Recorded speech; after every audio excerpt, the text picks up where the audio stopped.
previous standard that what is the cube. The diagram which is in this way, that is called as cube. This diagram on the screen is a cube. In this diagram cube has a 6 face. जर आपण हे count केले बघा तर this 1 2 then 3 4 5 आणि हा जो back साईडला आपल्याला इकडे दिसणार आहे that is the 6. In this way a cube has a 6 face and each face is a square. जर आपण प्रत्येक फेस असा सेपरेट काढला तर that is a square. Areas of all faces are equal. आणि क्यूब आहे बघा, क्यूबच्या प्रत्येक फेसची साईड ही सेम असते, त्याच्यामुळे त्यांचा एरिया पण हा इक्वल असणार आहे. Suppose let the side of each square be L. प्रत्येक स्क्वेअरची साईड एल आहे असं आपण या ठिकाणी अज्युम करूया. So area of one face of the cube. आता असे in this way there are total 6 face. So when we calculate the area of one face of the cube that is the area of the square. म्हणजे आपण तो area of square त्या ठिकाणी काढणार आहोत. In this way for a cube there are total 6 faces. So total surface area of cube is equal to sum of areas of 6 square. And all of you know that area of square formula, that is the side square. So we write here side square and side of the square be the L. आपण इथे वर L assume केलेली आहे. So total surface area of the cube is 6L square. This is our formula. Total surface area of cube is equal to 6L square.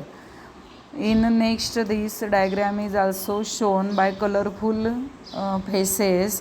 आपल्याला 6 colour दिसत आहे बघा. Red colour आहे, ग्रीन आहे, त्याच्यानंतर ब्ल्यू आहे, ब्लॅक आहे, येलो आहे आणि एक डार्क ब्ल्यू कलर आपल्याला दिसत आहे. म्हणजे आपण त्याला व्हायलेट कलर पण म्हणू शकतो इथे बघा साईडला. तर in this way there are 6 faces. असे त्याचे 6 फेस असणार आहे. सो आता आपण सरफेस एरिया बघा इथे वर कॅल्क्युलेट केला तर त्याची डेफिनेशन काय असणार आहे. तर the surface area of any 3 dimensional object is the sum of the areas of all its faces.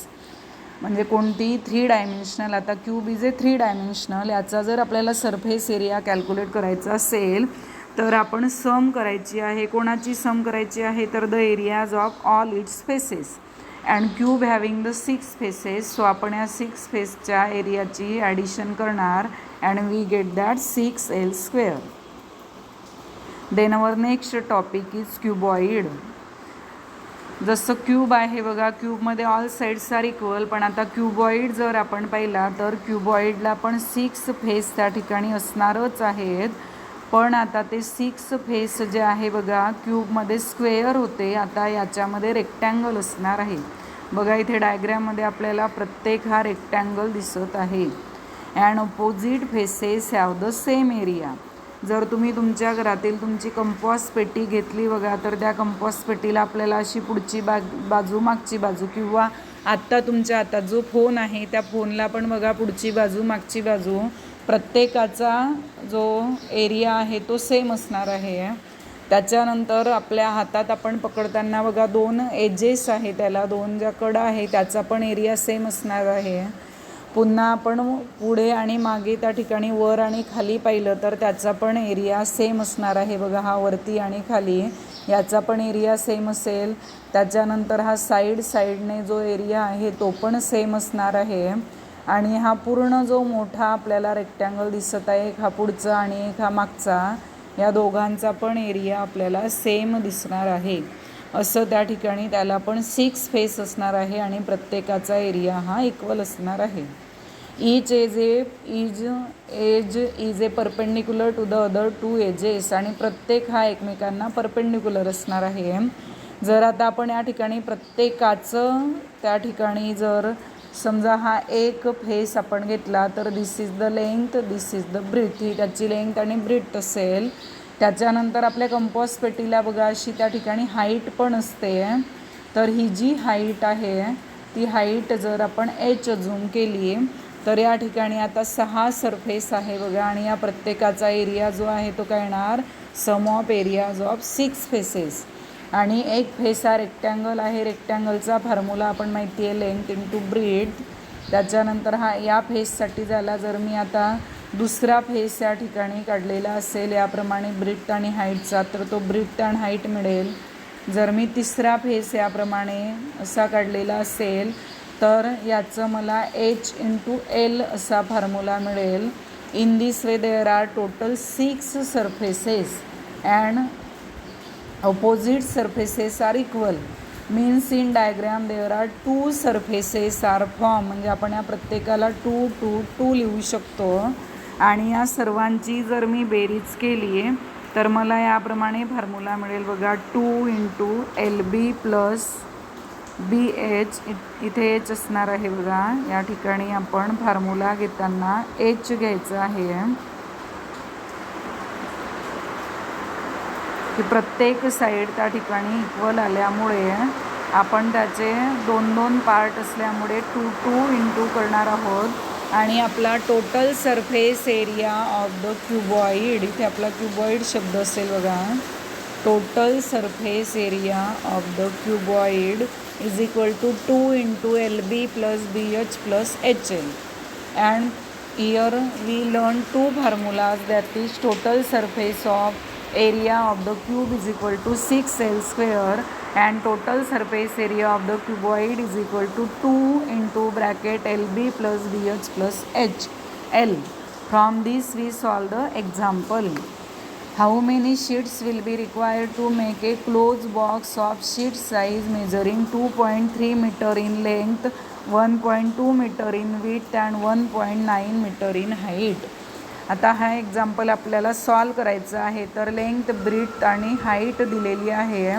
So आपल्याला जी गिवन डायग्राम आहे that is the cuboid shape. Cuboid शेपमध्ये असणार आहे. आपल्याला किती पत्रा लागेल, त्याला शीट लागेल ते कॅल्क्युलेट करायचं आहे. So we find the total surface area of a brick shape box किंवा क्युबॉइड शेप बॉक्स. आपण त्याला क्युबॉइड शब्द लिहायचा आहे. आणि मग आपण फॉर्म्युला लिहिणार या ठिकाणी 2 into LB plus BH plus HL.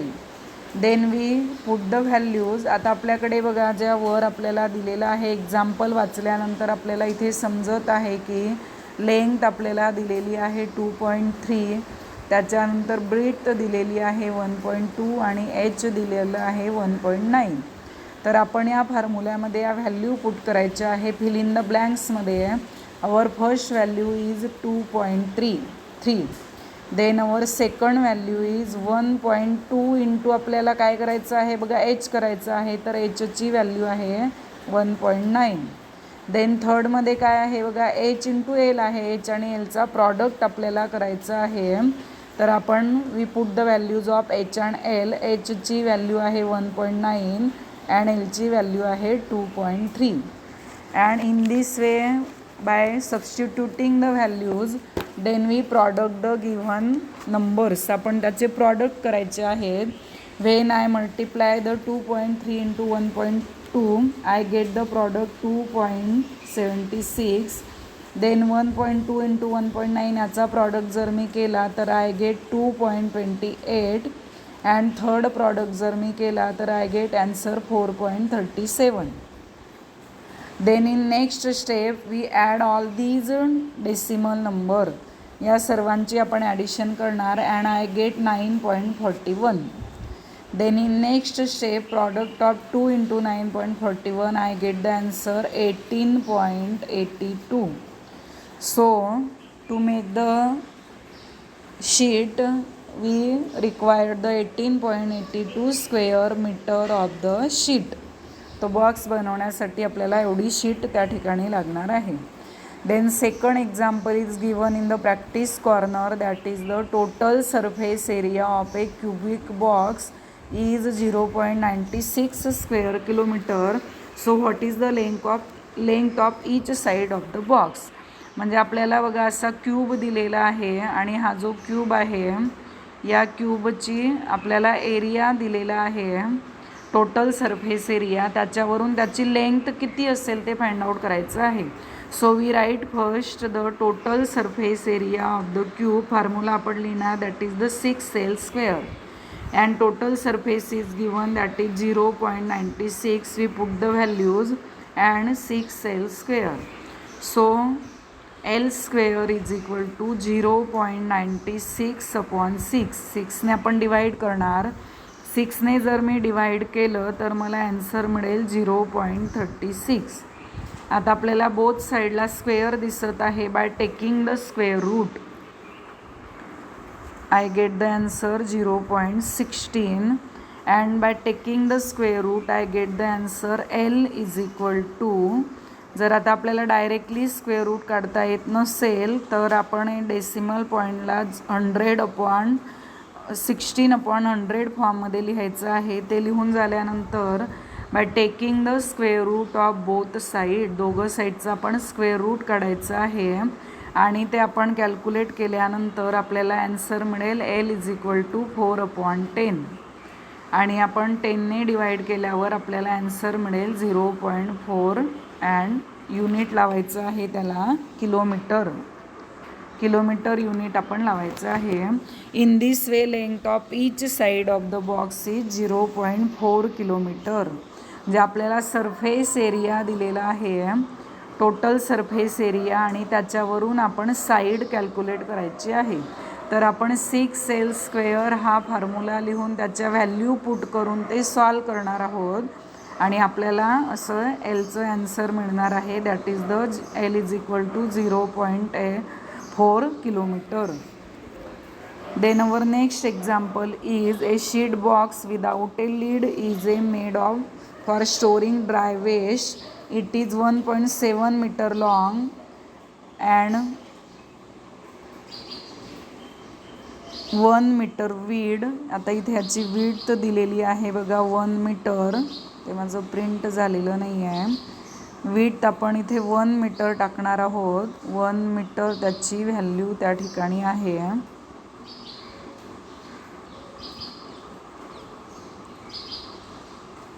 width is 1 metre आणि हाईट इज 1.3 मीटर, आणि आपल्याला त्याला किती पत्रा लागेल असं कॅल्क्युलेट करायचं आहे. So we write length is equal to 1.7 metre, breadth is equal to 1 metre, height is equal to 1.3 metre. Then we write that the total surface area of the sheet is equal to, आपला formula आपण लिहिणार बघा 2 × LB + BH + HL. Formula लिहून झाल्यानंतर आपण सर्व values त्याच्यामध्ये put करायच्या आहेत. L अँड Bच्या व्हॅल्यू आपण त्या ठिकाणी पुट करणार. 1.7 × 1 ही आपली पहिलं LBची व्हॅल्यू असेल. BHची व्हॅल्यू आपण लिहिणार 1 × 1.3. देन HLची व्हॅल्यू आपण लिहिणार 1.3 × 1.7. इन दिस वे आपण या ठिकाणी 6 व्हॅल्यूज पुट करायचे आहेत. Then in next step we product these number. आता आपण या सर्वांचा प्रॉडक्ट त्या ठिकाणी करायचा आहे. So I get L is equal surface area is equal to, आपण या ठिकाणी घेणार आहोत surface area is equal to, first product मला मिळणार आहे 1.7 कारण इंटू 1ने मल्टिप्लाय करत आहोत, प्लस सेकंड मला मिळेल 1.3 आणि थर्ड प्रॉडक्ट मला मिळेल 2.21. Then I add all these three numbers and I get answer 5.21. After product I get the answer 10.42 square metre. In this way to make the total surface area of the sheet is 10.42 square metre. पण आता आपण example पाहिलं तर काय दिलं आहे बघा, without lid दिलेलं आहे. म्हणजे सपोज तुमची कंपॉस आहे आणि त्याचं झाकण तुम्ही काढून टाकलं, त्याचं झाकण जर तुम्ही काढलं तर किती एरिया लागेल आपल्याला उरलेल्या कंपॉसचा ते काढायचं आहे. सो आपण आता काय करणार की आपल्याला surface area of the sheet box without lid असं लिहायचं आहे. विदाऊट लीड त्याचा एरिया किती असेल तर total surface area of the box minus area of the lid. लीडचा एरिया मायनस करायचा आहे. आणि लीड बघा असा रेक्टँग्युलर शेपचा असेल, त्याची लेंथ असेल आणि ब्रीथ असेल. तर टोटल सरफेस एरिया आहे आपला 10.42 मायनस लेंथ आपल्याला दिलेली आहे बघा 1.7 आणि ब्रीथ दिलेली आहे 1 इंटू 1 आपण करणार. तर in this way we get that total surface area 10.42 minus जर मी त्याचा प्रॉडक्ट केला तर 17 मायनस 1.7 इंटू 1 याचा प्रॉडक्ट जो आहे तो मला मिळणार आहे 1.7 आणि याची जर मी सबस्ट्रॅक्शन केली तर I get answer 8.72 square metre. And we write the full sentence answer 8.72 square metre of metal sheet is required to make a sheet box. म्हणजे आपल्याला अशी जी शीट बॉक्स आहे बघा ती तयार करण्यासाठी किती पत्रा लागेल ते आपल्याला कॅल्क्युलेट करायचं आहे. त्याला हा वरचा पार्ट नसेल बघा, हे झाकण त्याला नसणार आहे. तर झाकण नाही आहे म्हणून आपण ते त्याच्यातून मायनस करायचं आहे. 1.7 आपण मायनस केलेले आहेत. In this way this is the challenging example which is for the 4 marks in A exam. 4 मार्क्ससाठी ते आपल्याला असणार आहे. So you understand these given two formulas and after writing these two formulas substitute the values and solve the examples. धन्यवाद.